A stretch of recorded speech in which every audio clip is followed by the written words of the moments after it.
Tony चिड़िया अपने अंडों के पास बैठी थी। तभी वहां पर एक बहुत खतरनाक चील आ जाता है। चील को देखकर टोनी चिड़िया अपनी जान बचाकर वहां से भाग जाती है। ये क्या, चिड़िया तो भाग गई यहाँ से। कोई बात नहीं है, उसके अंडे तो यहाँ पर है, मैं इस अंडे को ही खा लेता हूँ। फिर चील अंडे को खाने लगता है और एक अंडे को चील खा लेता है। और जैसे ही दूसरे अंडे को चील खाने की कोशिश करता है, तभी तेज हवा का एक झोंका आया और घोंसला पेड़ से नीचे गिर गया और नदी में जाकर गिरा। नदी का बहाव बहुत ही तेज था और घोंसले के साथ अंडा भी बह गया। चील यह सब पेड़ पर बैठकर देख रहा था। फिर चील बोलता है, ये क्या, अंडा तो बह गया। चलो, एक अंडा तो मैंने खा लिया है, दूसरे अंडे के लिए मैं दोबारा से मेहनत क्यों करूं।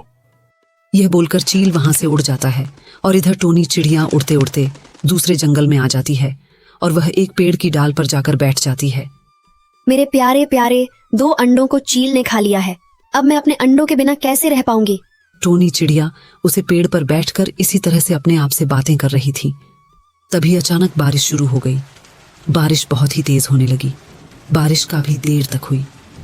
इस बारिश में टोनी चिड़िया का घोंसला भी बहाकर टोनी चिड़िया की तरफ आ रहा था। यह क्या, या तो कोई घोंसला बहाकर इधर ही आ रहा है। यह तो मेरा ही अंडा है। मेरा अंडा मेरे पास आ गया, मैं बहुत ही खुश हूँ। लेकिन एक अंडा क्या हुआ, लगता है कि एक अंडे को चील ने खा लिया है। तभी टोनी चिड़िया के पास कालू कौवा आता है। क्या टोनी चिड़िया, तुम अपने आप से ही क्यों बातें कर रही हो। मैं अपने जंगल में अपने अंडों के साथ घोंसले में बैठी थी। तभी वहां पर एक बहुत खतरनाक चील आ गया। चील को देखकर मैं डर गई। मैं अपनी जान बचाकर वहां से भाग आए और मैं इस जंगल में आ गई।